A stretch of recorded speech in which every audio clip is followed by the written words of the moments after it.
Welcome back to Conspirinormal. We're kind of like already in session, I feel. But that's the best way to do it. Yeah, we last year we started off with this guest, and very excited to have him back, and that is Charles Lear. And a little bit about him: he's been writing about UFOs for several years, and still finds the subjects and the stories of the people involved fascinating. Besides his interest in all things Fortean, his pursuits include paleontology, geology, hiking, bad movies, and music. He has been a theater person for most of his life. As a performer, he sticks to Shakespeare, and he makes his living as an IATSE Local 1 welder carpenter at the construction shop at the Metropolitan Opera. His first saucer book was The Flying Saucers Investigators that we talked about last year, and he's just published his second title, Crashed Saucers and Malevolent Aliens, which we're going to talk about tonight. So, welcome, Charles, back to Conspirinormal. Good to be back. How are you doing? We are doing just fine. Right. Well, we already know that because we've already been talking, but yeah, we're just moving right along with the year. It's hard to believe that it's already May. Yeah. Almost June. Almost June. You know, like Memorial Day is pretty much almost upon us. So, but we're doing very well. So you have this new book out. Mm-hmm. And Crash Saucers and Malevolent Aliens, and this is really up our alley of a lot of things that we've talked about on the show. I think we've talked about a lot of these things we've touched on. Some we probably haven't gone on to in great detail, and we're going to get into some of those things tonight. But yeah, we talked about it when I had written a 5-part series, the behind the scenes of UFO Cover Up Live, which pretty much showcased in this book. Yeah, that basically this book kind of came out of that. I originally wanted to write a follow-up to the Flying Saucer Investigators called the UFO Investigators. I realized how insane things got in the 80s and what a mess it was. And so I said, well, let me take a stab at this. I write regular blogs for Podcast UFO. So I wrote a 5-part series. I realized that everything culminated in UFO Cover Up Live, all this stuff with the MJ-12, Roswell, the Ed Walters hoax pictures, which I don't go into in this book, but mainly all this stuff. And also you have Richard Doty as Falcon and Robert Condor as Collins as Condor in shadow with their voices disguised, which was the ultimately what the show led up to. So I wrote this 5-part series, and I also wrote a series on abductions, and I'm thinking to myself, I could probably get a book out of both of these. Probably be an easy matter just to expand them, and it wasn't an easy matter at all. It took a lot of research, but I ended up with the book in 2 parts, one covering abductions and then one covering the whole crashed saucer mythos, and basically in the introduction of the book, I lay it out saying the purpose of this book is to explore the development of the various narratives that together have created the mythos of gray aliens with big black eyes coming here from Zeta Reticuli to abduct humans, mutilate cattle, and experiment in secret underground bases, working to create hybrids to replace us, all with the knowledge of a secret government that has recovered crashed saucers and alien bodies. So that's basically that's the narrative that came out of those. So that's the big one, yeah. This book is, yeah.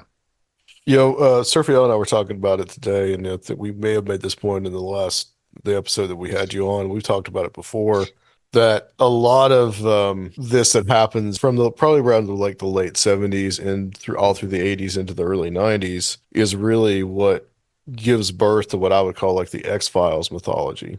Mm-hmm. And the X-Files just like drew so heavily on this mythology and on these things that were some of these guys we're going to talk about tonight, that it became its own, it's really become its own kind of like American mythology in a way.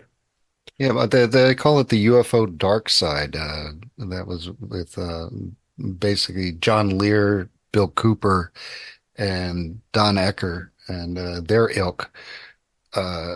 Their brand of ufology was Yeah. labeled the UFO dark side because it was so paranoid and nasty Right. and malevolent aliens, as in. And really replaced, for the most part, in the popular consciousness, any of that uh, hopefulness or Space Brothers stuff from the contactee movement. Yeah. Right. Right.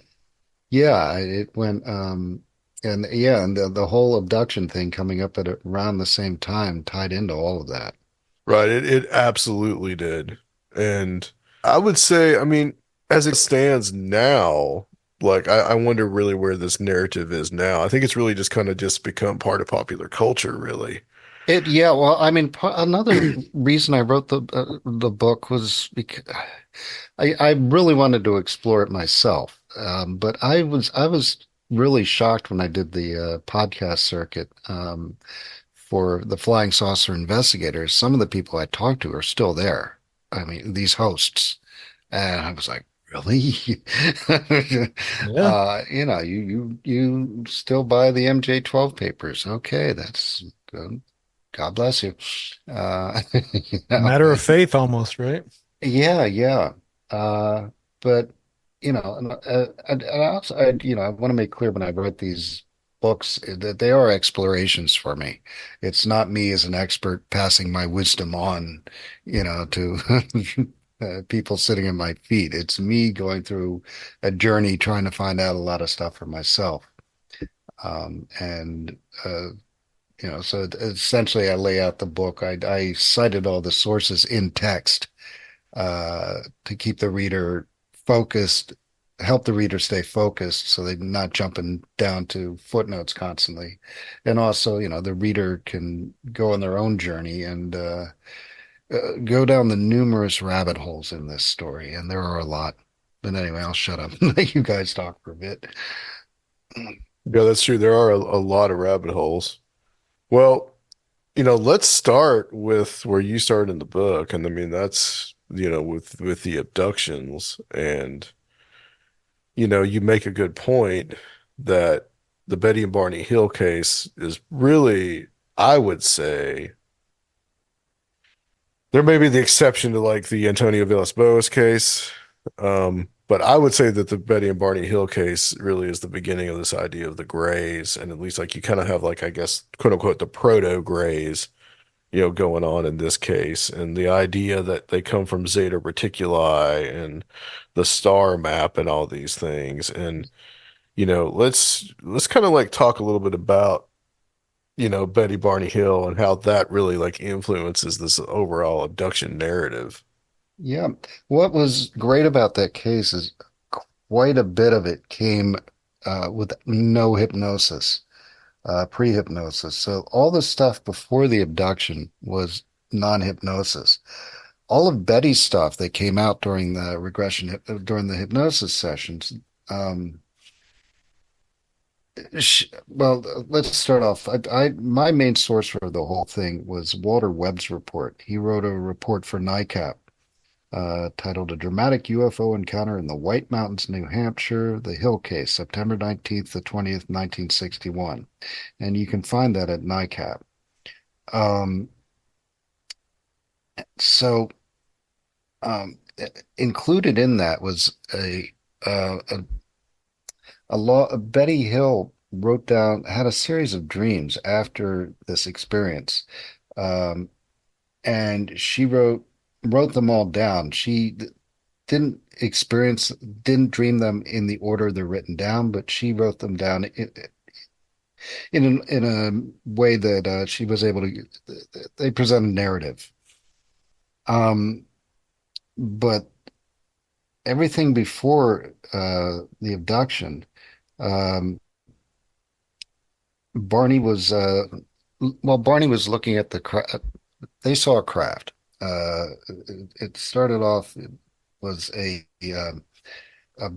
seemed to have a blinking light. And then as this thing got closer, they said they realized it was blinking because there was a window, a lit window, and the thing was spinning. And when the lit window came into the view, it essentially blinked.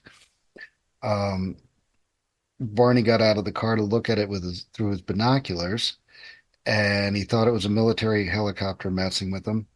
And then as he's watching it, it tilted down and started to descend, and he could make out 8 to 11 figures standing at the windows. He said they were stationary, um, and then suddenly they became active. They seemed to be pulling levers on a wall, and at this point, two red lights moved outwards on extending fin-like structures. Now, Walter Webb gives Barney's description of the figures. So Barney is describing creatures at this point, and this is no hypnosis whatsoever. They didn't get they didn't go through hypnosis until 2 years after the event. Right. So the Mhm. figures, according to Barney Hill, were of human form, dressed in shiny black uniforms and black caps with peaks or bills on them. The uniforms were like glossy leather. When they were standing at the windows, he could see down to their waists. Um, they reminded him of the cold precision of German soldiers. They moved smoothly and efficiently and showed no emotion, except for one fellow operating a lever who, Mr. Hill claims, looked over his shoulder and smiled. So that's their description, and that it's definitely not Gray's at this point. Yeah. And Wikipedia basically lists the Betty and Barney Hill incident as the origin of the first time the Greys were mentioned. Um, Now, Betty's dreams, she describes, uh, she wrote that their chests were larger than okay, she describes them as being 5 to 5.5 feet tall and very human in their appearance, and wrote that their chests were larger than a human's and that they had large noses like Jimmy Durante's. Yeah. She did Hmm. describe their skin as being gray, but said they had dark hair and dark eyes, possibly black, and that their lips had a bluish tint. So, that's and what's interesting is in Betty's regression hypnosis session, Walter Webb wrote an update to this, his original report, and added in all the stuff from the hypnosis. And what's interesting is Betty's uh, regression, she tells the same story she tells in her dreams. Four creatures, she calls them men, surrounded her, two in the front, two in the back, and there were four with Barney, two in the front, two in the back, as they carried them to the craft. That's in her dreams, and she repeats it uh, in her hypnosis sessions, but she doesn't describe the creatures at all in the hypnosis sessions, which is interesting. And then Barney's stuff. Mhm. Barney went through, the stuff that's pretty typical. That were the videos that were in the late 80s and 90s of Yeah. people screaming and just really emotional and um, Medical stuff concerned with sexual organs and all that kind of yeah, stuff. yeah, yeah. He said he thought they placed something around his genitals um, and inserted something up in his butt, and that's probably the first report that sounded like that. Hmm. Um, but the other thing that came out of Betty's dreams and her hypnosis session was the star map. So Yeah. that's an interesting thing. So, but in any case, um,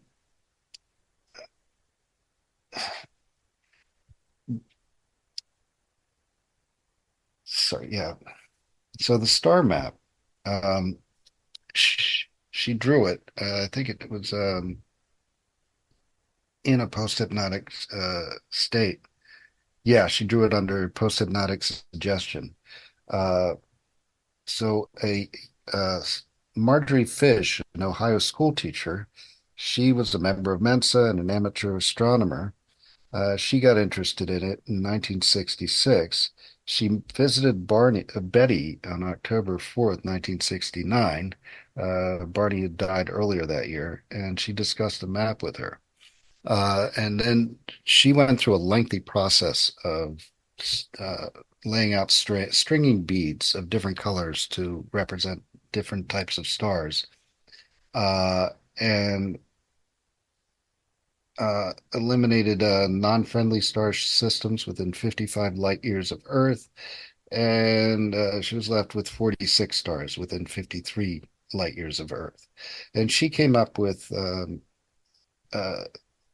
a binary system called Zeta Reticuli as a possible, um, as what Betty Hill was possibly describing in her map. Um, she later, her obituary says she later, when new evidence came out and new star maps came out in better detail, um, particularly one called the Hipparcos, observations made using the Hipparcos satellite. Um, but in her obituary, it says this: after newer data was compiled, Fish determined that the binary stars within the pattern were too close together to support life, so as a true skeptic, she issued a statement that she now felt the correlation was unlikely. But even with this, the Zeta Reticuli remains the place where gray aliens come from. Yeah, it's stuck despite the admission that it may not actually be there. Unless Yeah. it's serious. Unless it's serious. Oh, Yeah. there we go. Well, I find the Betty and Barney Hill case to be like really pivotal, but also like it's really interesting. And I'm in the camp that sees it as possibly being like an MK Ultra type of thing. That's interesting. Um, that's like the Martin Cannon, the controllers, was probably one of the first to kind of posit that. But there's just I mean, a lot of the stuff that comes out under hypnosis, I think, like you said, was kind of different from what was first said. Mhm. And then, who was you remind me of the doctor's name that hypnotized them? Oh, well, But he was, he was very well known at the time, oh yeah, but he had links to the army and, right, yeah, you know, he started he was dealing with the post-war trauma. yeah, yeah. Yeah, There's even a PTSD kind of movie stuff. that a short film that John Huston did called Let There Be Light about soldiers returning from World War II that were dealing with shell shock or post-traumatic stress. And that doctor, I don't know if he was in it, but I think he was like a consultant. Some of those, I think, were his patients, oddly and interestingly enough.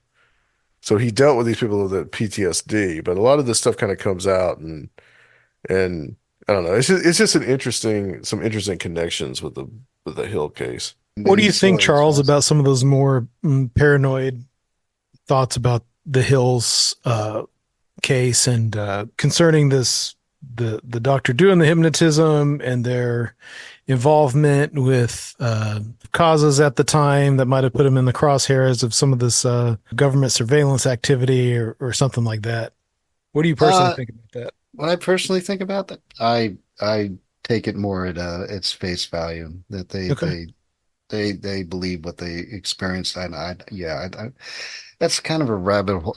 I would need to see at least some form of evidence for that for me to go down that rabbit hole. Understandable. Mhm. So, um, yeah, but essentially what happened with I'm all caught up trying to find this guy's name. That kills me. But I guess we'll move on. Yeah, don't worry So, about it. yeah. Um, so in any case, regression hypnosis became the a go-to uh, part of the abduction investigation, especially with Leo Sprinkle, who regressed Herbert Schirmer, who was the police officer who claimed his story almost sounds like a contactee experience, but he regressed him and his his, his report is part of the Condon report. And Shermer is famous for saying that the aliens told him, "We want you to believe in us, just just not too much." Um, but yeah, but in any case, regression hypnosis became it, and the big three were Bud Hopkins, uh, David Jacobs, and John Mack. And they were luminaries and people that people just trusted. That especially in the UFO world, people just took their word because they seemed very forthright, intelligent, and earnest, and to be doing some genuine work. And as it came out in 2000. It took until 2010, but it came out that things were not as the, things got a little ugly in 2010, with David Are you Jacobs. talking about the David Jacobs, Emma Woods Yeah, yeah. case? Yeah. hmm Yeah. So, what are your guys' thoughts on that? I mean, did Oh, well, I mean, it's interesting, like I've talked to Sarai about this from Where Did the Road Go? He doesn't trust the hypnosis stuff at all, and I've come to the conclusion where with hypnosis that I don't really know exactly what somebody could be pulling out of their mind or what exactly you're seeing or exactly what this person is experiencing. Yeah, well, you had the whole Um, thing in the with the satanic panic where people were accusing right, their parents of sexually abusing them during satanic rituals and all kinds of horrible stuff in right, and court. there was hypnosis, involved with that too. Exactly. Yeah. Um, And them not being like if you of, look at of what those I'm sorry. three, Mac was the only one that was an actual psychiatrist. Yeah, yeah. So the other two, I mean, it becomes iffy on whether or not, that was something they should have been doing or, um, you know, I, Well, I the think that other those thing too, guys, well, go ahead, Charles. actually, the other thing too is if you do a search on hypnosis admissible in court, you'll see it is now recommended no. Right. Uh, Judges are just the general guidelines is this shouldn't be accepted as admissible evidence because of the possibility of just false memories being created. And there are numerous papers as well. I cite one in the text um, from I think it was the Royal Society um, uh, recommending against it as well, saying that that very reason, the possibility that it produces false memories. Um, I think that, like, for Mac, I think he was a little different than the other two. Like I said, yeah, he was the licensed psychiatrist. But I also think that he didn't really have any real conclusions as to what was going on, and that this could have been some kind of, internal experience. So he definitely was very open to that, much more so than I think Jacobs or Hopkins would have been. yeah, no, Um, he went into believing that this was extraterrestrial. That he started off earlier. If yeah, you can follow his story in newspaper accounts. I used a lot of UFO news clipping service for this, which you can find at the AFU site, um, the Swedish site, so the Archives for the Unexplained website. So afu.se, files.afu.se. So they have a whole magazine section, and it's got the UFO news clipping service there. And you can go through the years and see Mac, articles about Mac in the papers. And he starts off kind of, this could be some internal experience, whatever. It's something definite. And he says, yeah, I treated it as a trauma of unknown origin. That's in 1992. Um, and uh, later he um, he goes full blown that this is an alien abduction. That he believes that they are extraterrestrial. I wonder um, whether that was the influence of just like what was going on in the culture at the time for him. Yeah, And and it if it was today, maybe he might have a different viewpoint, or he might have stuck to his original viewpoint. mhm. You know, I think Hopkins and Jacobs, they really, I mean, Jacobs especially, I think really went off the rails, if you want to borrow a term. Yeah, Uh, I mean, not just with the Emma Woods thing, but just like his books about the threat and the aliens among us and the hybrids among us and all these type of things. I mean, I just think it just really went off the rails. I actually had him on for that book about the hybrid aliens among us oh wow, back in the day. Yeah, yeah, that was a while ago. It was probably about 10 years ago now. yeah, easily. But like it was, you know, Hopkins and writing Intruders, and then later, you know, Communion comes out. I think they just got really caught up in this like cycle of belief, really. I Yeah, think that's really what happened. yeah, and another thing I picked up writing this whole thing that throughout, but with them and the whole thing with Moore, Doty, um, and all the guys in the aviary, Yeah. uh, w- is role playing. Um, it, it, two real basic human needs are identity and excuse me, identity and no recognition. That's the word I was looking for. Identity and recognition.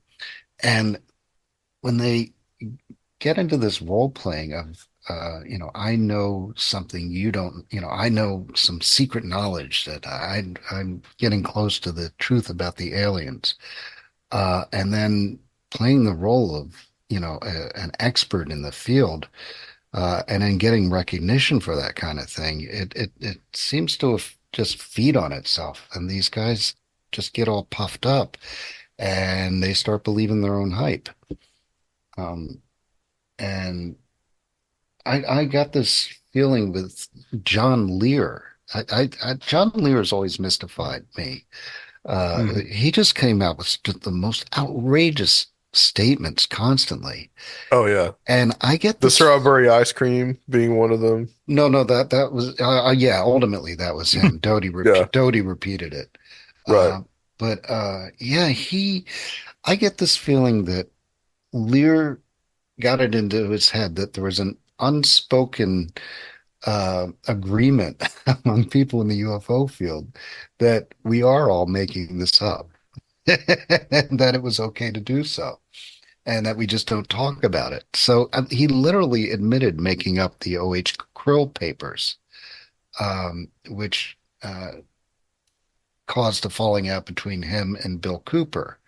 Yeah. O.H. Krill was an alien supposedly in I, I'm not sure if he was in custody or a guest, supposed to be a guest of the United States government. In any case, it was Maybe a a little whole, bit of both. yeah, papers on interviews with O.H. Krill. Um, and he literally admitted making them up. And he's talking about this when he's talking about he and Bill Cooper were doing an interview, and Cooper mentioned seeing the O.H. Krill documents when he was in Navy intelligence, and Lear pulled him aside and said, "Hey, Bill, we just made these up." Yeah. Uh, and yeah, him and a buddy, I forget the buddy's name at the moment. He said, Uh, I'm trying to hitch a ride, man. and so, yeah, and Cooper got quite upset with him. And then Lear later tells the story outright that, it's when I began to wonder about Bill Cooper. But nobody said, hey, wait a minute. You just admitted to making the O.H. Krill document up. I feel like John Lear is this guy that's like, you know, son of this famous inventor. Mhm. You're probably kind of the spoiled rich kid. And it's like he's just bored. and he just wants something to do. And these are just like he finds it just like pleasure in hanging out with these people and either really just like pulling the wool over their eyes or just coming up with just like bizarre stories. Right, yeah, the role playing. That's Yeah, what I'm talking about there. And with Richard Doty, a CIA trained, self-proclaimed CIA trained Air Force Office of Special Intelligence disinformation agent.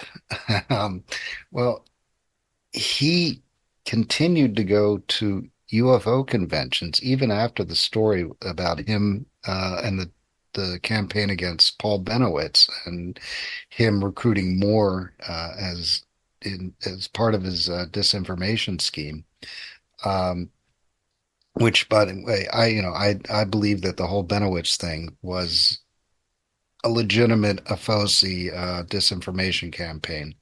And absolutely. I was curious as to how far it went. And I think, yeah, the whole thing with Linda Howe, that it all made sense because uh, Benowitz had surveillance equipment picking up radio signals from Kirtland Air Force Base, or particularly the Manzana weapons range, where they did a lot of sensitive testing. And it was also, I think, the biggest nuclear weapons storage area in the world at the time. Um, so Howe was really interested in his research, and she's about to make a documentary.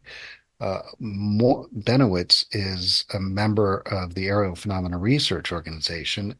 William Moore was the director of research at the time, so it makes sense that the rather originally trying to neutralize Benowitz. Well, we better deal with APRO as well. And the director of research is Moore, so we better deal with Moore. So this stuff that Benowitz picks up doesn't find its way into the APRO bulletin or into Howe's documentary. So it makes absolute sense that his actions were sanctioned when he targeted Moore and Howe. It's after that that with the MJ12 papers, which he very likely, more than likely, created, um, was him just kind of going rogue and out on his own. But I don't know. You guys know we talked about before how he went.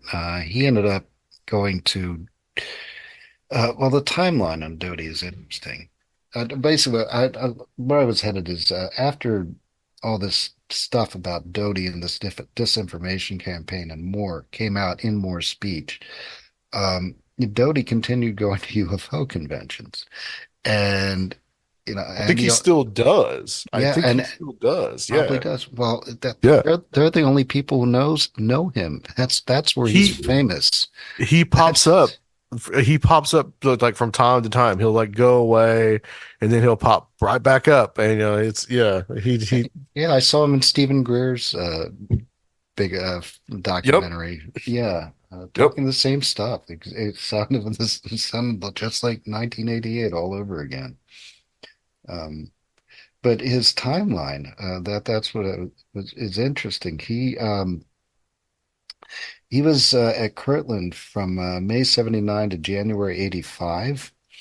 Um, Chandray got the Eisenhower briefing document, which most people know as the MJ12 documents, December 11th, 1984. So, like less than a month later, Doty uh, it went off to Lindsey Air Station in Germany, where it's, I get the idea that um, uh, they were happy with his work on this campaign against Benowitz to neutralize Benowitz, essentially. Um, they were happy with his work there, so they gave him a chance to try his hand at counterintelligence in Germany. Apparently, he got into trouble in Germany. The story is uh, that he was suspected of lying about his contacts with Soviet agents, and they gave him a polygraph test and he failed. And he was stripped of he was no longer a FOSI after that. And he was shipped back to Kirtland. And if you look at his service records, he was back in Kirtland in December of 86. And from then until his retirement in October 88, he was, his service records say food services, and he was in charge of the mess hall until his retirement. And it's interesting that during that period is when uh, so he retired in October 88, and UFO Cover Up Live, where he appears in shadow, uh, went live October 14th, 1988. So it's right around the time of his retirement, but he's on kitchen patrol essentially, and at the same time, he's running around, acting like uh, an intelligence insider, and still taking more in the producers of UFO Cover Up Live and meeting with them as if he was still in intelligence when Right. he was on kitchen patrol. So this is the same period where Moore was a technical consultant for UFO Cover Up Live, and the story is that he took the producers out to an island in the middle of the Great Lakes to meet with these government insiders, and this included Doty, who was no longer in intelligence. So I think that's where the line between Doty's uh, activity as a sanctioned uh, disinformation agency. I think that's where you can draw the line. But what's really interesting is the footage of them in UFO Cover Up Live. It was shot in 1983. And Hmm. Moore had shown it to a few people. He showed it to Jim Moseley and he showed it to John Lear, and they both mentioned seeing it before UFO Cover Up Live. So, here's a guy uh, just about to retire and no longer in intelligence, and he's being presented on television in shadow with his voice disguised as an intelligence insider in footage that was shot in 1983. Um, so, and Robert Collins as well.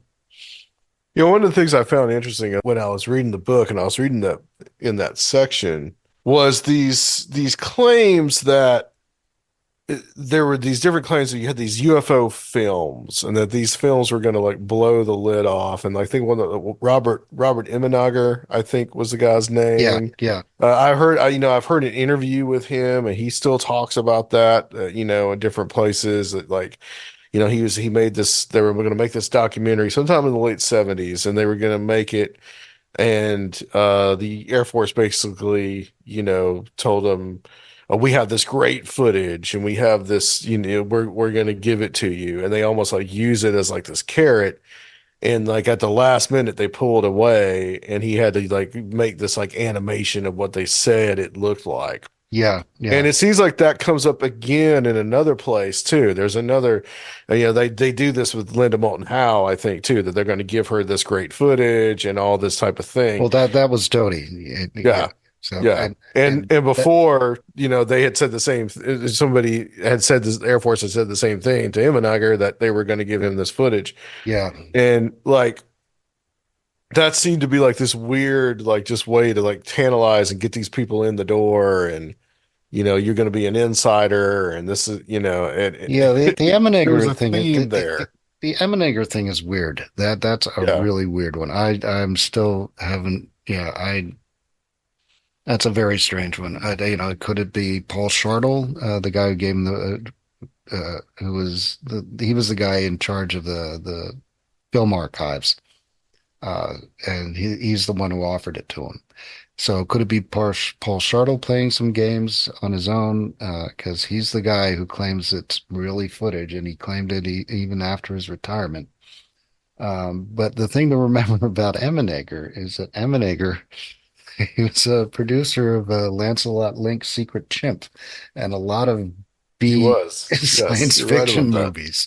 And when he's telling the story of UFO Cover Up Live, he presents himself as this guy who was like Richard Nixon's, I think, was offered, oh, I think he did some work for Richard Nixon. I think it was some video work or some documentary work.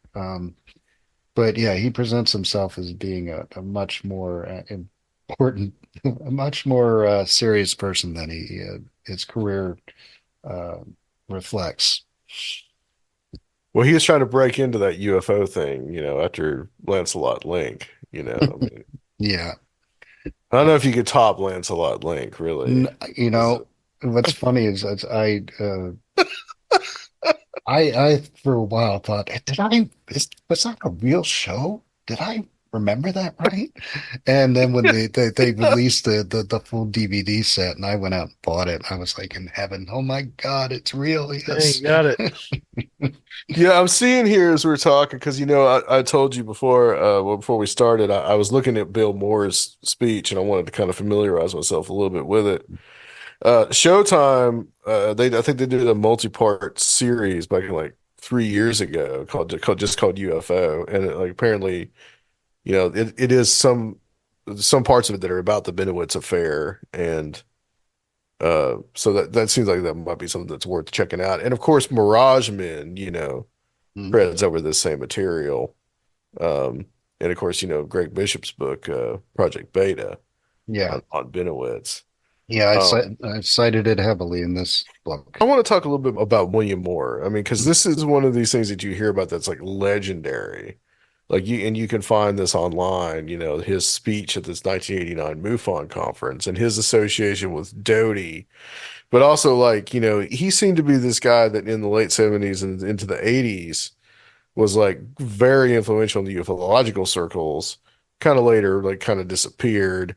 Um, but like, I mean, two books that he wrote, he co-wrote with the Charles Berlitz, the Roswell incident and also Philadelphia experiment and all Okay. these type of things. Well, So he's spread a lot of interesting ideas around. right there. Okay. Charles Berlitz. Yeah. Um, Charles Berlitz is responsible, think about it, for three big myths in our culture: the Bermuda Triangle, the Philadelphia experiment, and the crash at Roswell. Yes. All Berlitz, all Yes. Berlitz. And if you read the books, like Bermuda Triangle, okay, one of the cases he um, uh, ascribes to the Bermuda Triangle is a plane that crashed in Canada, but it was on its way to Bermuda, so it counted as one of the planes that was a victim of the Bermuda Triangle. Um, and Okay. okay, Philadelphia experiment. All we got to say is Carl Allen Carlos Allende, a guy who made up stories. He's the key source of this story that a ship was transported instantly using Einstein's theory of relativity and electromagnetism Yeah. from the Philadelphia Navy Yard to the area of Newport News, Virginia. Um, that whole story, the basis of that story is Carl Allen Carlos Allende slash uh, Carl Allen slash Carlos Allende. Aaron Golias does a wonderful series on a wonderful just one uh, episode of the Saucer Life on this. Yeah. It's like Uh, there's he does a three-part series on oh, the okay, it Philadelphia is. Oh, right, experiment. yeah, it was. It was Yeah, because he long. goes into the Montauk stuff as well, and like, Yeah, that's highly recommended to listen to. yeah, it's wonderful. Yeah, so he I think Gorman was the last name of this journalist who found him. Um, and he found his family and his brothers and his parents, and they all said this is a guy who liked to tell stories. And they said he faked a heart attack so well that the paramedics had to give him AKG 3 times to be convinced that it wasn't a real one. Um, so that's his main source for the Philadelphia experiment, and more signed on to that. So then you get the Roswell incident. Dudes, this book is almost juvenile in how it its its main source is Jesse Marcel. Jesse Marcel, Robert Todd looked into Jesse Marcel and got a hold of Marcel's service records, found out that he lied, number one, about being a pilot. Okay, no flying experience that Todd could find in his service records. In fact, in one of the applications he filled out, he wrote under pilot experience, none. He said he got five air medals for shooting down enemy aircraft. He only got two medals, and they were for having enough time on missions in an airplane as a passenger. Uh, and he also claimed he had a PhD in physics and that he had been to like New York University and I think a total of like five different universities. And the only real record of him attending college is doing, I think, like one semester auditing almost at Louisiana State University. So here's another guy who seems to who makes stuff up, exaggerated his, you know, basically blew up his CV. But the other sources that show up in the book, um, basically supporting the idea that the government had crashed saucers, specifically mentioned are Desmond Leslie, who was the co-author with George Adamski of Flying Saucers Have Landed, George Hunt Williamson, who Yeah.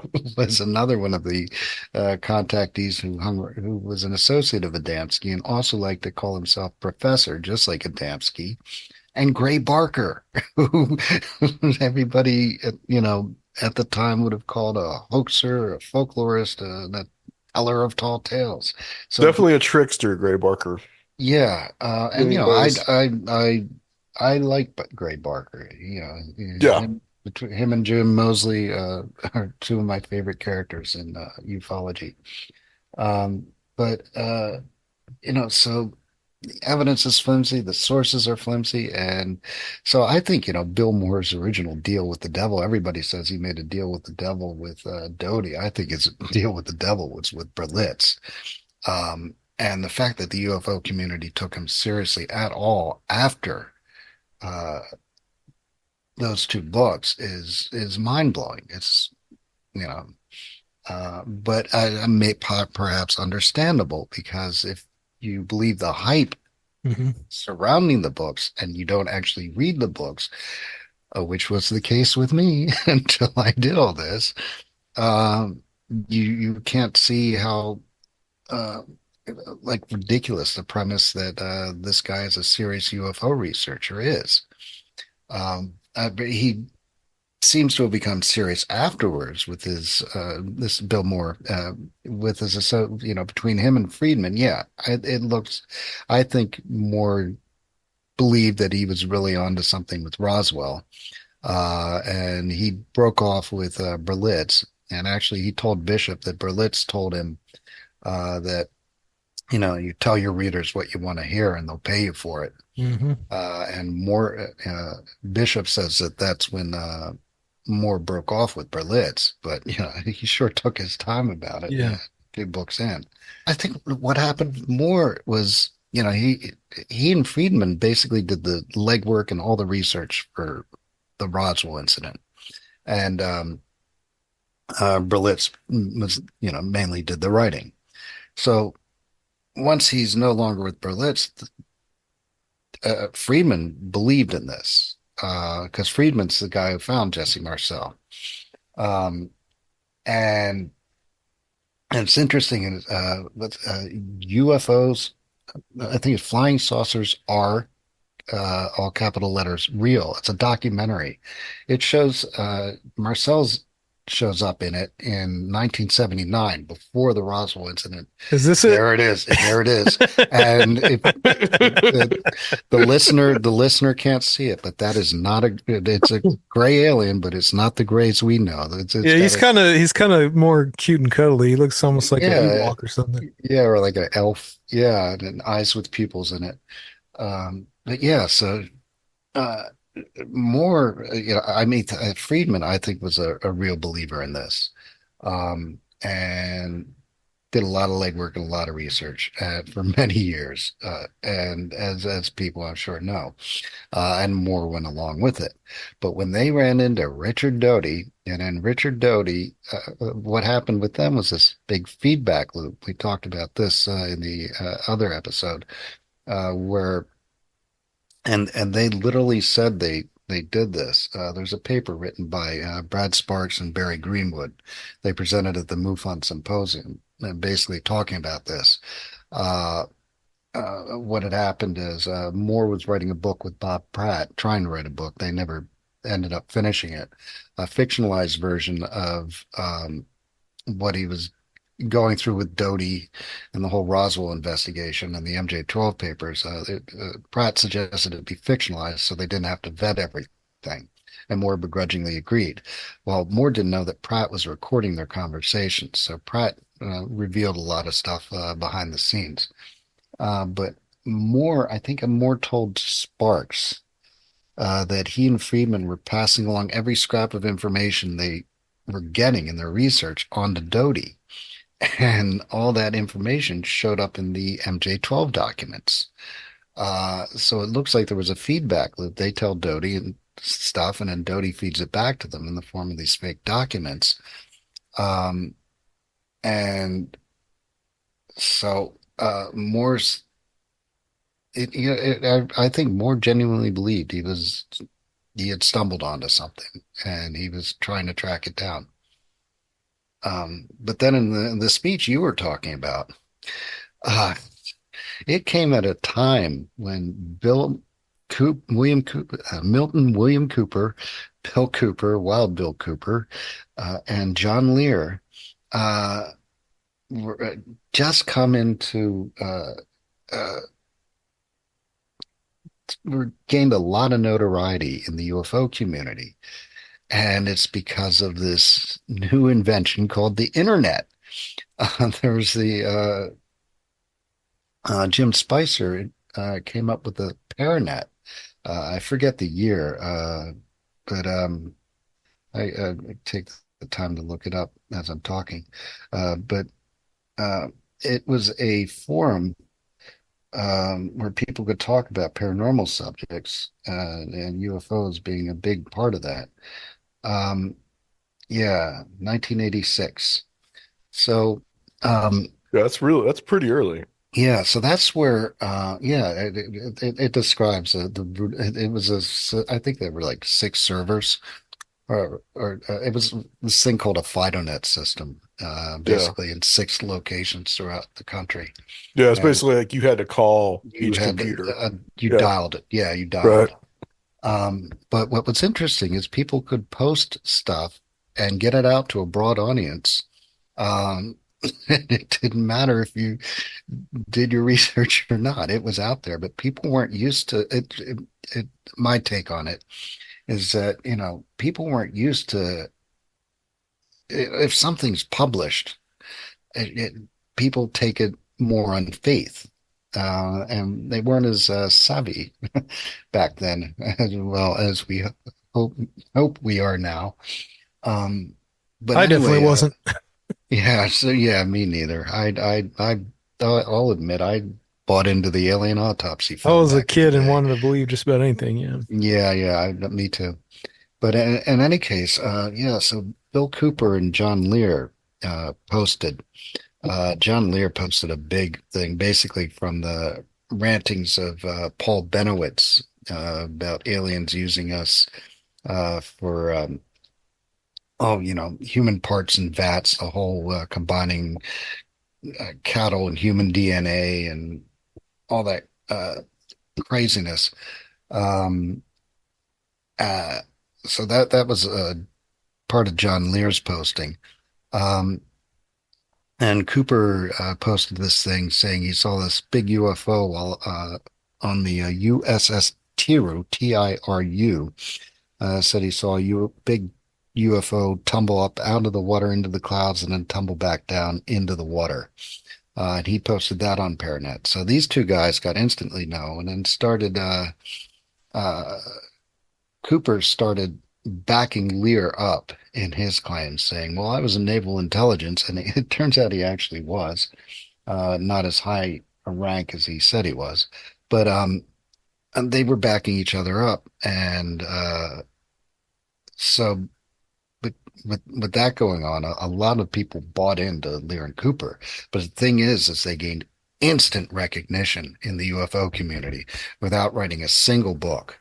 Uh, and they soon after that were giving lectures and they were names. So this was at the same time this all came to a head. I think it was the 1989 MUFON Symposium, Yep. where this was held in Las Vegas, and Lear, by that time, his star rose so fast. He was the head of the Las Vegas chapter of MUFON, and he had offered said to Walt Andrus, who was head of MUFON at the time, he'd hosted in he offered to host the symposium in Vegas. So what happened is, a lot of people, these serious researchers in the UFO community, were a little off put by Lear's rantings and Cooper's rantings. And one of those was Richard Hall, who was Donald Kehoe's right-hand man in NICAP. And Hall wrote to Andrus saying, take my name. I am no longer on your board of directors. If Lear and his crew are going to speak at the symposium. And Andrus, just fearing an outright rebellion from all the other MUFON members, basically said, okay, hey, John, you're not going to be speaking. You can still host, but you're not going to be speaking, nor are your friends, Bill Cooper and Don Ecker. So Lear responded by saying, well, I'll take the whole lot of, down the street. But I guess a compromise was reached, and Lear set up an alternative. He basically got his own room and charged $10 a head for people who wanted to hear his group speak. So this is the same symposium where Moore is speaking.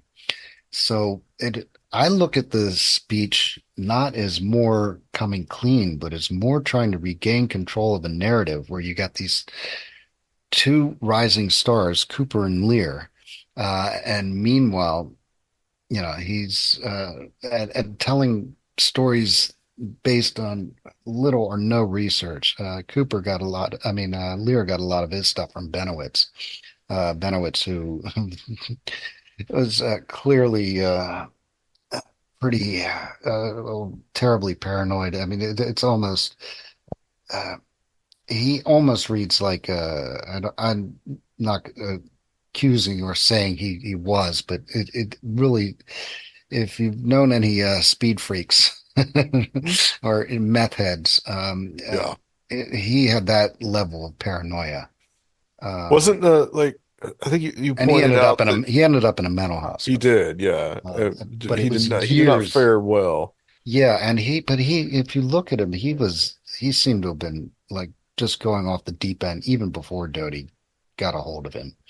Yeah. That Doty didn't help. Doty. What was it?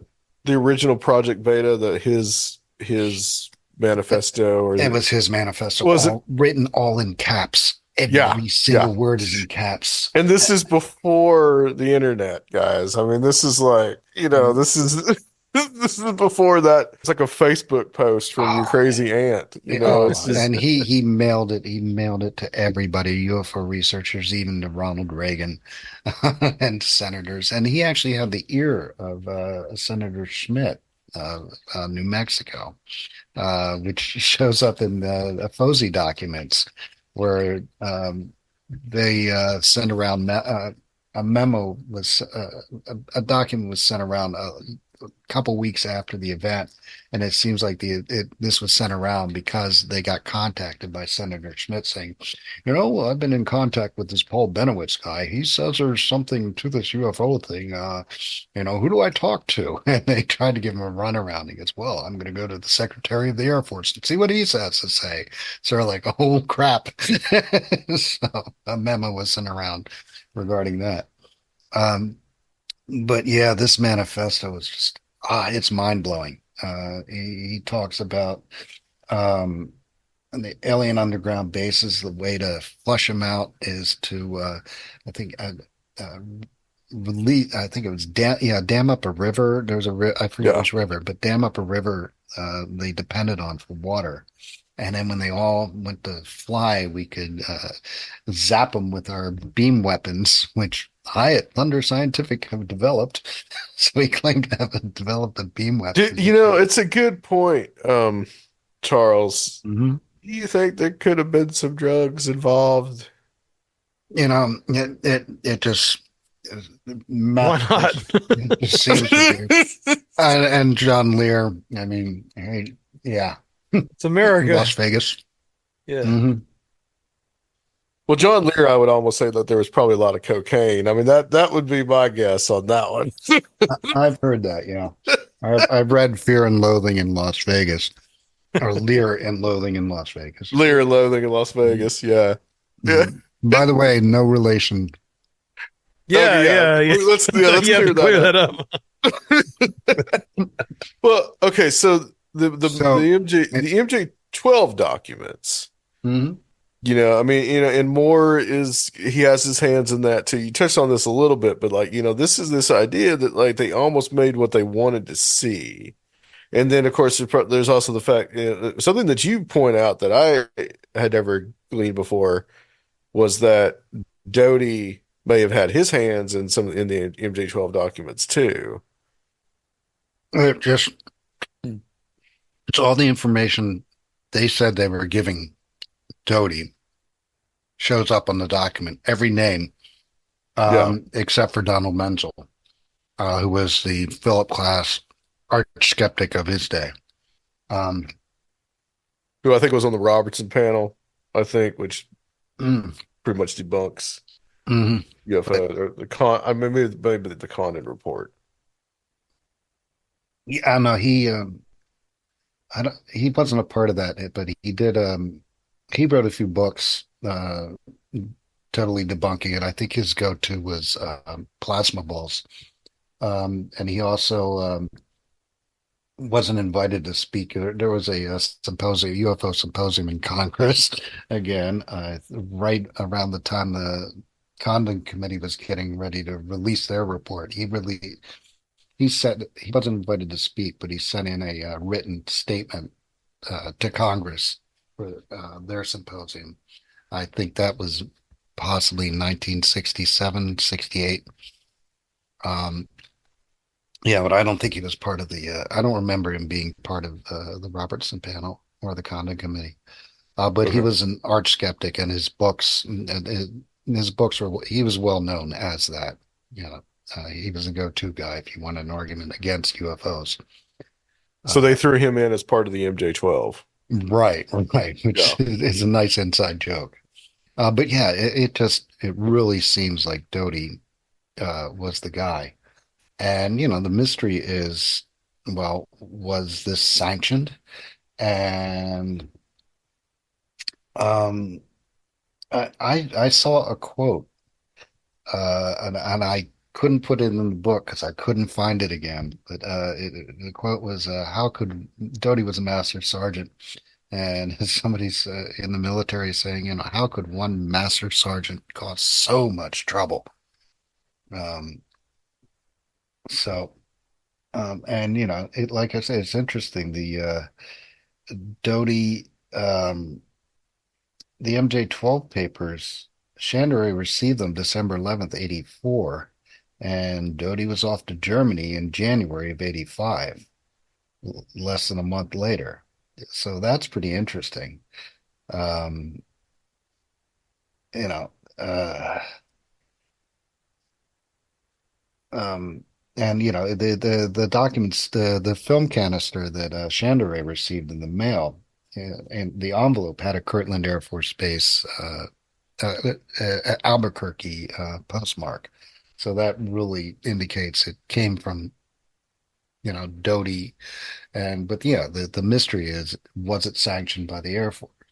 Yeah. Um, and I don't know, the FBI, you can get the FBI, you can see the documents in the FBI vault, their website, and every one of them has bogus written across it. That's the FBI pronounced that.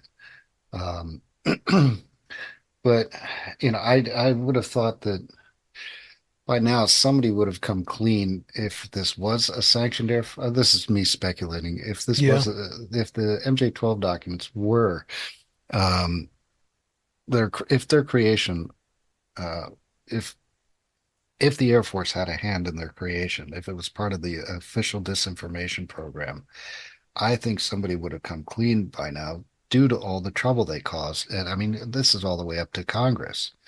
Um, well, I mean, sorry, the New Mexican, yeah, the New Mexico State Representative Stephen Schiff, and then the Air Force, yeah, the Air Force had to write a whole big old report of, saying that, well, it wasn't about the MJ-12 papers, but it was about Roswell. Hmm. But I mean, it caused such a ruckus, and there was so much. I just think that by now somebody would have been taken to task for it, and the story would have come out. If it was part of a sanctioned disinformation program, probably the logic is probably not very good there, but it's just my feeling.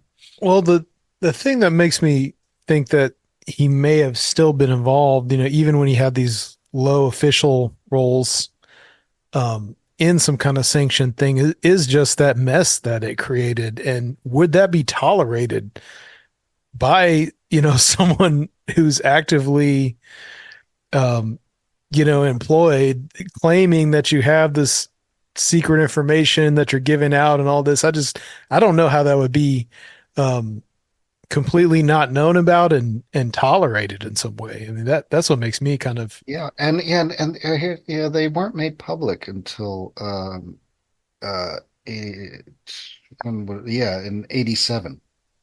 Uh and in 87, Doty was on KP duty at the time. Mhm. So I should just say in charge of the mess hall. Um Right. yeah, they were released May 28th, 1987 by Moore, and he had to release on May 28th, 1987 because he gave copies. Well, the story is that Timothy Good over in England received copies from an independent source. Researchers have found the same um, copy, or how copiers leave marks on documents. Mhm. Yeah. Sometimes if there's a hair on them or something, well, they found identical marks on both copies. So they determined they came from the same copy machine, and they pretty much very likely the same copy machine was used by Bill Moore. So the idea was that he gave them to Cooper, so it looked like Cooper got them from an independent source. And it also, if when Cooper released them, he would get instant international coverage. Problem is that he was they were set to have a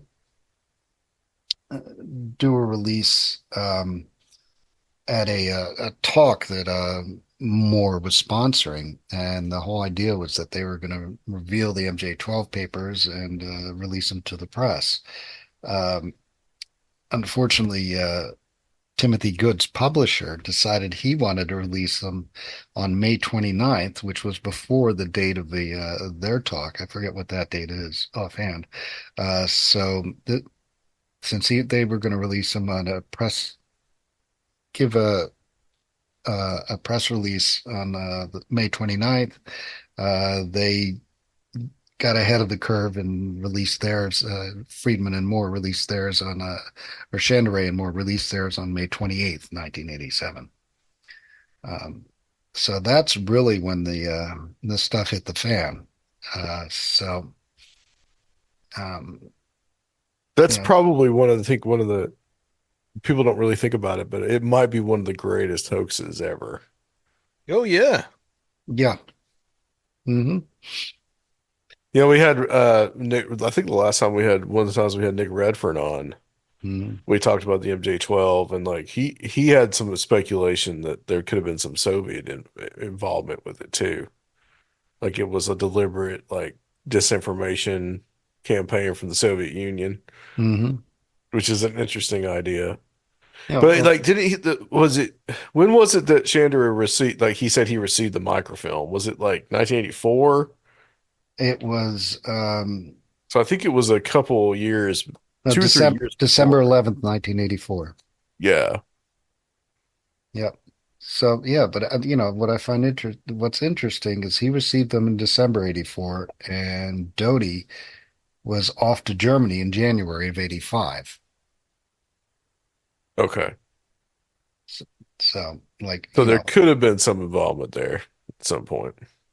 uh, well, it's is it that Doty and Afosi created them, and then let's get Doty out of the country, or I don't know. Um, it seems my feeling is that Doty created them, but there's nobody's been able to prove it beyond a shadow of a doubt. Um, but they're pretty clumsy. If you read them, they don't have the hallmarks of a group of specialists working in a room to create some convincing documents. Just some UFO bros, maybe They have all the earmarks of just some guy creating a hoax because um, trying to write intelligency. yeah, they're pretty childish. And it reinforces the whole Zeta Reticuli thing too, Yeah, yeah. which is interesting in and of itself. Hmm. Let's talk a little bit about the crashes because this is part of it, and this feeds into the broader mythology. But the one you mentioned, the Aztec crash, and this is one that's like, I mean, it's totally bogus. Like, I don't think there's even any basis. Roswell, you can really say there's probably a basis for something that actually happened, but with Aztec, there's really nothing. Yeah. Doesn't that end up in the documents too? Don't they refer to Aztec? I believe so. Yeah. Yeah, I don't have them in front of me. It's been a while since I read them.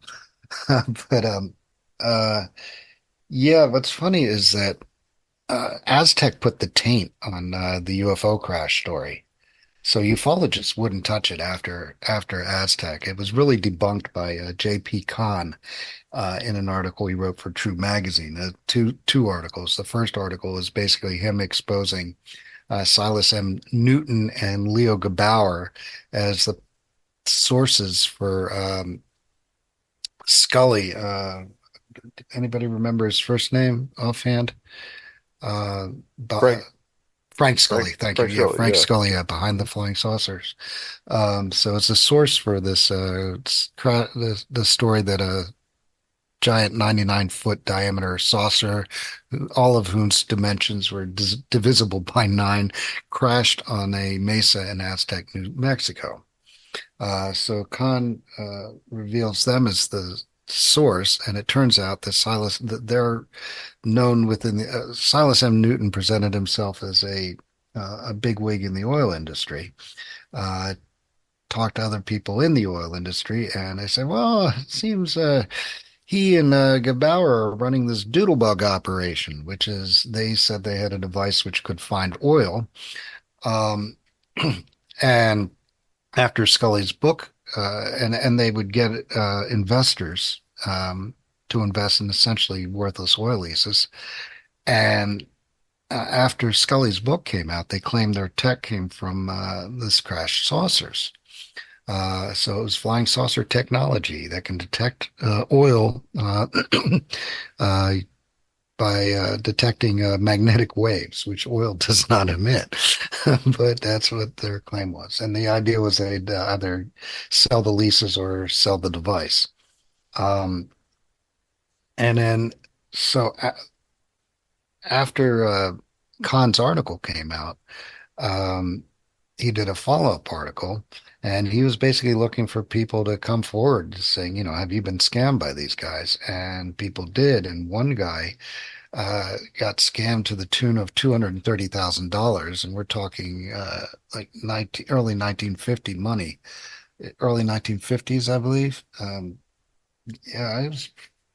Yeah, I think his book came out the same year as Kehoe's, so probably 52. But in any case, and they ended up in court and they ended up convicted in Denver, Colorado.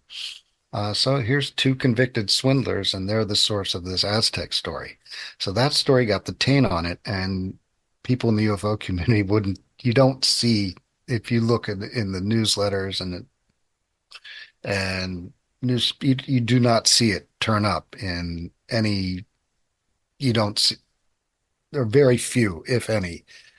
There's got to be one or two, but I don't see very many at all crash saucer reports until Leonard Stringfield. Leonard Stringfield was way back when one of the earliest flying saucer investigators. For a bit, he had a direct line to the Air Force, so he would basically call them and say, I've had these reports, and they would take them. So he was a very early consultant to the Air Force. That didn't last too long, but he wrote a book about it. Um, and so he was a highly respected researcher from way back. Well, he presented this paper, which is uh, basically about retrieval claims. And um, it was titled, Retrievals of the Third Kind. And he presented it at the July 28th, 1978 MUFON Symposium. Um, so he says, through patience, perseverance, and careful, courteous diplomacy, he wove his way through the many shadowy mazes and found sources who described what he called retrievals of the third kind. Um, so in the course of this, he says, researchers in the 50s, including himself, did little more than scoff. That's his quote from him at retrieval claims because of one grand hoax. He tells the reader that he is referring to the Aztec story in Scully's book. He notes that Scully's story was put down so completely that some researchers today wonder, in retrospect, if the book and/or its exposure were contrived. And then he goes into a series of abstracts where essentially he calls them abstracts and make it sound like a scientific paper. And each one is basically a summary of a case of a crash report that he got. Um, but he says none of them, he doesn't have any names. And he acknowledges this. He says the cases he is presenting without names to back up the informant's testimony can be construed as hearsay. And he tells the reader that he must make my stand on the merits of my credibility, which I trust has already been established in my 29 years of UFO research. So essentially, he's saying, I've heard these stories from guys, and I believe them, and you should trust me because I'm an experienced UFO researcher. Um, and that's also a common thing that just started happening throughout the 80s. The early investigators usually put the cases forward and kept themselves in the background. And their books are about the cases. And in the 80s. It's almost like the same thing that happened with the new journalism with Tom Wolfe and Hunter Thompson, Hmm. where the author puts themselves into the story. So the UFO researchers became part of the story. Gonzo, UFO. Yeah, and trust me, I've been doing this a long time. I'm an expert. Trust me. But one of the standout examples of uh, he claimed that he there was one story he said he got firsthand from the son of a man who heard it from his cousin who was a major in the Air Force. So Right. this is one of his stories. Yeah. So, and then he resurrects the Aztec case, and this actually happened. The first person to do so was this guy Robert Spencer Carr. He was a director of research at Disney Studios, and he made national news in 1975 during a press conference in Tampa. And he basically brings up the whole Aztec story again. Um, and in his case, in Scully's version, there were 16 bodies that were wearing tight clothing in the style of 1890, and that's in Scully's book. Carr's version, there were 12 alien bodies wearing tight-fitting clothing. And he said their heads were large for their bodies. They had eyes that were slanted. Um, and also says, Stringfield says that one of Carr's sources was a nurse deceased at the time who assisted in the autopsy. Well, turns out Carr's son, Timothy Spencer Carr, wrote an article headlined Son of Originator of Alien Autopsy Story Casts Doubt on Father's Credibility. This was published in the July-August 1997 Skeptical Inquirer. And he said his father mortified him and his mother by telling outrageous tales to friends and strangers, and that you by God better pretend you believe them or face wrath and rejection. So the thing is that oh yeah, and at the symposium, uh, Stringfield is Jesse Marcel turns up in this report, but it's in the revised version that was published in Flying Saucer Review and in the MUFON Journal. Uh, and added to it was a story from a guy, J.M., from Houma, Louisiana. And this is almost certainly, it's Jesse Marcel. But he just calls him JM. And he tells this whole story, basically of the whole Roswell thing. Um, and it's the first time you see it in print.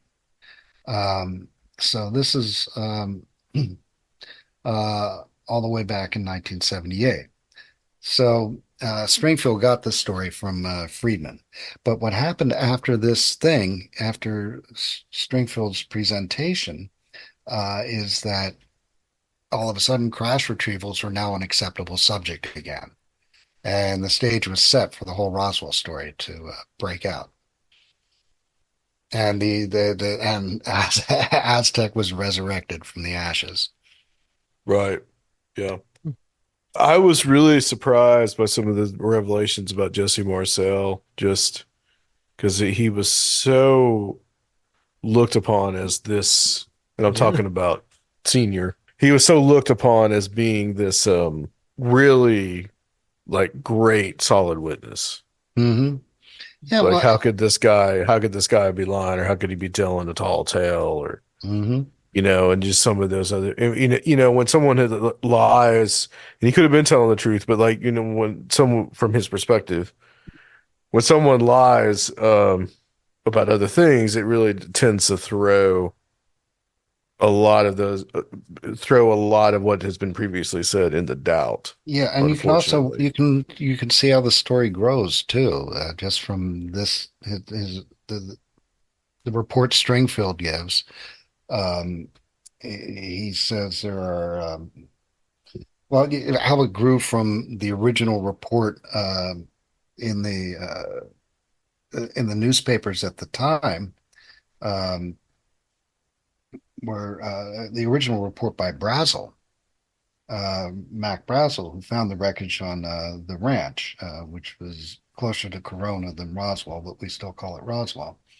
Um, but he describes coming upon.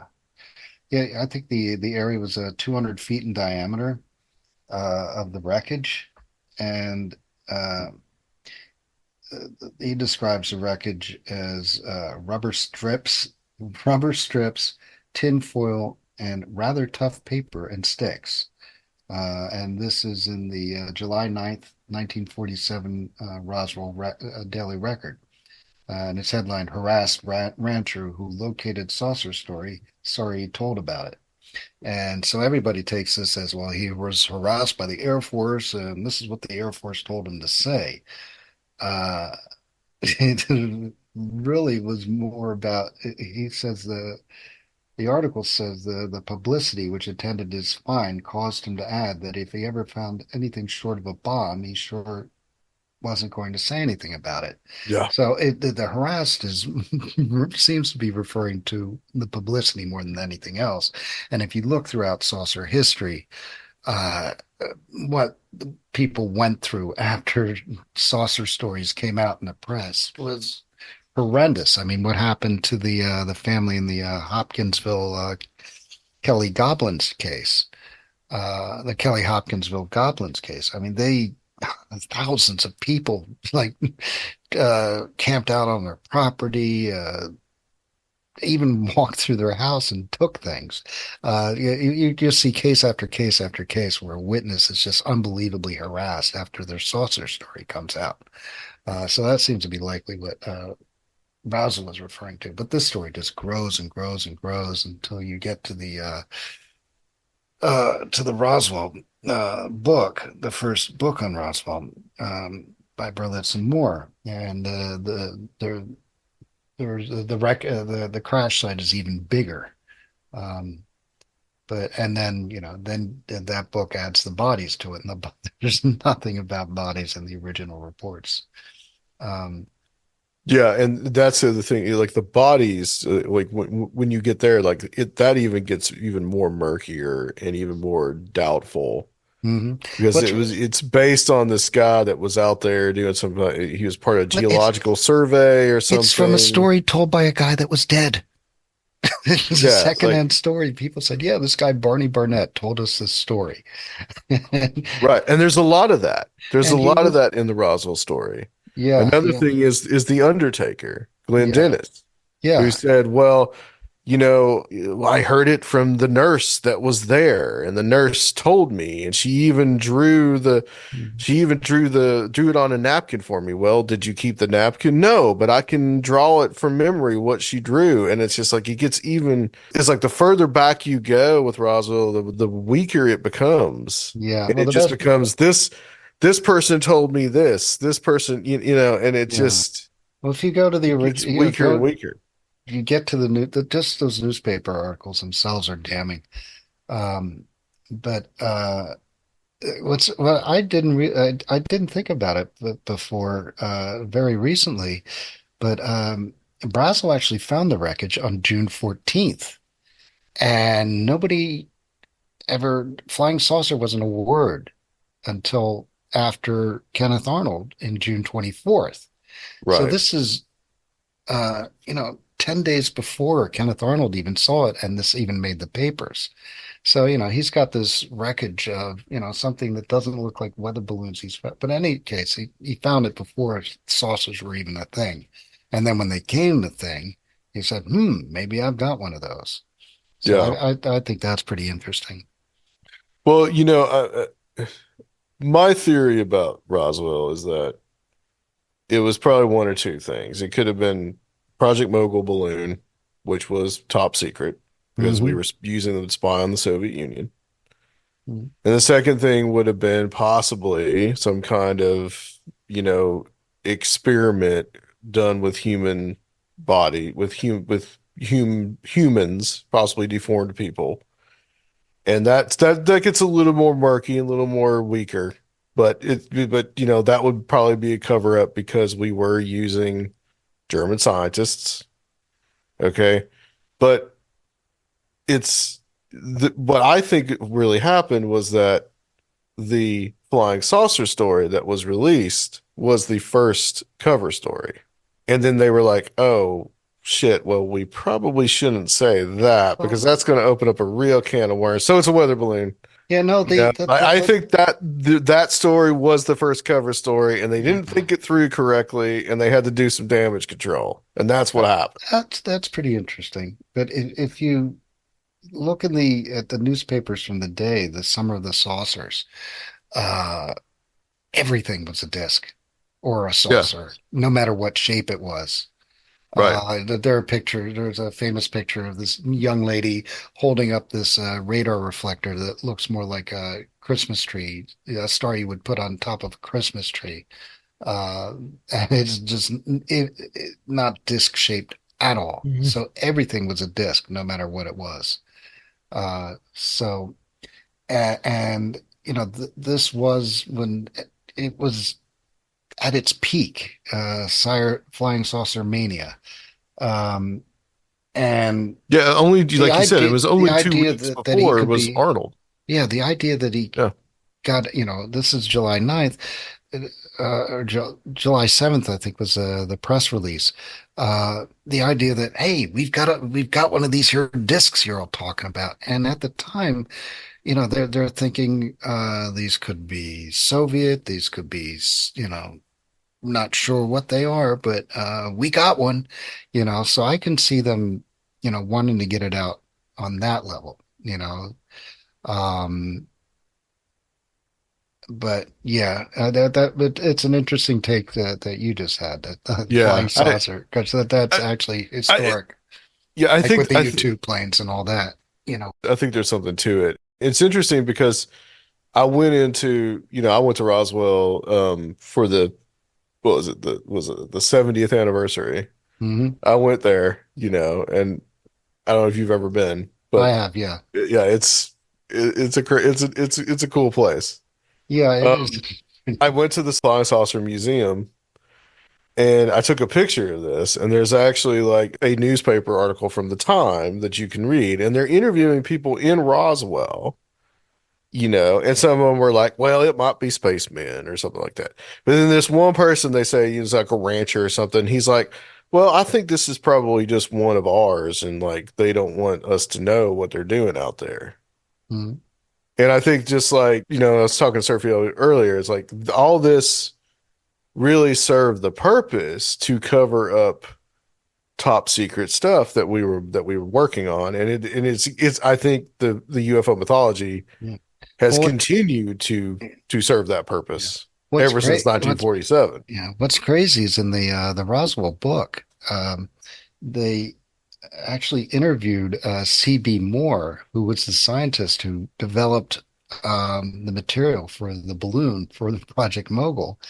And they don't. This is before anybody even mentioned. Way before, Yeah. obviously, because the Mogul wasn't mentioned until the Air Force released their study of it years later. So they actually interviewed the guy who launched the Mogul balloon in for the book. And yeah, what's funny is uh, the original crash. There's no even I think Marcel's testimony was saying it seemed no Braz. I think it was Basil said it seemed like it exploded in the air.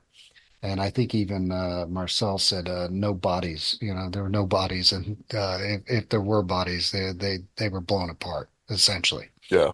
Um, but Although the Air Force does try to explain that mhm. in their report and Yeah, says that but it when was they it was the when crash they test dummies and yeah. well, that was stupid. They didn't even need to do that Right. because this came from a dead guy, secondhand from people who heard the story from a guy who was dead, Barney Barnett. I think he died in '69, and the book came out in '80. So, you couldn't go to him, and that's where the story originally came from. Uh, and why they even bothered with that is it's just it was stupid because they said crash test dummies that weren't even invented. The dummies that they said were used that weren't even invented at the time of the Roswell incident. Um, yeah, it was stupid that they did that because that made them look really idiotic. Um, but yeah, and the other idea is I was just in New Mexico for a year and a half during the COVID thing, and I was in Magdalena, which is not far from Socorro, which is where Barnett lived, and the plains of San Augustine, which is where the crash. It said Barnett said he saw the crash and the bodies. It's like right down the way from Magdalena. It's nowhere near Roswell. And they say, yeah, you hear later people talking about, nearby in plains of San Augustine. It's like on the other side of the state. It's almost as far as I am from you right now. Well, not quite, but it's hugely far away. And the fact that they even link that with Roswell is ridiculous. But anyway, getting sucked into got sucked into debating the Roswell story, which is what the '80s were all about. But that, really, really wasn't the isn't what the book is really focused on. It's really focused on this is where the stories came from. Yeah, These are the people who are telling them. yeah, Um, and I really don't spend that much time. I got a little into it with with the Roswell story just because I was shocked at how ridiculous that book was. Um, so I get into a bit of arguing there, but for the most part, I just try to present the stories, and the people who are telling them, and really not arguing so much about their validity. And I think uh, the information that came out about the people telling the stories pretty much does the job of arguing against the authenticity of a lot of their stories. Um, but I also do present I'm presenting this also as uh, there is something going on. I think something strange. One abduction case I brought up was the case in Kentucky with three women who uh, basically had a flying saucer UFO come down on their car and essentially take control of the car. As the car started moving backwards, it felt like they were going over speed bumps. And all of a sudden, they saw a strange road that seemed to go on forever. And then, bang! They were 8 miles away from where they had the UFO encounter. And that's all conscious recall. And it got investigated by MUFON, APRO, and QFOS. Um, and the investigators, there was a lot of infighting because APRO wasn't friendly with MUFON at all because MUFON split off from APRO. They were originally uh, members of APRO and then they split off. So there was animosity between them. And there was a lot of infighting and witness leading, and they cocked it up pretty badly. And there was also hypnotic regression. But I in that section saying, in spite of the all the how the investigators cocked up the investigation, it seems something strange did indeed happen to them. Um, so that's basically the idea of the book is that there is something strange going on. It's just that absolutely. these people kind of hijack the narratives, uh, and the idea of more speech is this whole struggle to regain control of the narrative. Uh, but one thing I actually wrote in the book is in the meantime, the witness got all completely forgotten about, and we're not hearing the stories. We're just hearing about this one story, mainly Roswell. Yeah, Um, and the same thing, just, uh, we're still kind of in that today. It seems like the only thing anybody cares about in the news is what the government thinks about UFOs and what's going on Yeah. in Congress and Yeah. It's a good A- point. Dave Arrow. Grush, yeah. Yeah, and it's like, Right. well, and I write a blog every week for Martin Willis at Podcast UFO, and I try to find stories, on witness reports, and it's tough. Um, unfortunately, like my main sources have been the Daily Mail and the Mirror. They've had a couple of, interesting ones lately, but they're harder to find nowadays. And you don't have newsletters like you did with APRO and NICAP back in the day. MUFON still has theirs, but And it's not. anyone new getting into it is going to be more focused on all this disclosure stuff rather They than going are. out Yeah, yeah, gathering reports and yeah, witnesses. but I mean, actually, you got there are some Enigma Labs is starting to make. I think Ben Hansen doesn't say that's his group, but I think he's involved in it. Okay. But Enigma Labs seems to be an investigation group that's up and coming. That I'm looking forward to seeing if how long they last, and they seem in earnest. They just did. There was a report of in my home turf of object seen over LaGuardia. As a plane was coming into LaGuardia, there was really good footage of something flying by, um, and they investigated that, um, and that made the news. So I'm hopeful that things are changing, but for the longest time, it seems that the people's attention gets drawn away from the. I think the witness is the most important aspect of the phenomena, and I agree. that's where the story should come from. It shouldn't come from experts telling us, also filtering out witnesses because what they say doesn't fit the narrative. And I think I mentioned that in the book as well. Um, so that's where I'm coming from as an author. Not trying to debunk all these stories, just trying to say, this is the narrative that a lot of people still believe today, and you know, at the expense of witnesses who experience something entirely different than the narrative. I think it's a good point and a good place to stop. It's great to talk to you again and Yeah. hope to have you back on soon. Yeah, you guys too, man. Definitely. Yeah, we should have you part of the like roundtable, discussion about some of this stuff too, which we haven't done a roundtable in a while, so we All right. should we should get back to that. But Charles, tell people where they can find the book and the books now, and also where they can find you. No, just Amazon.com and me, I'm every week with Podcast UFO. You can find me at the podcastufo.com, my blog, and turn it in. I do an audio version of it that Martin posts on his YouTube site. So, yeah, that's it. All right, excellent. All right. Well, thanks, guys. It's been fun. Thank Thank you. you. Well, guys, thank you for joining us.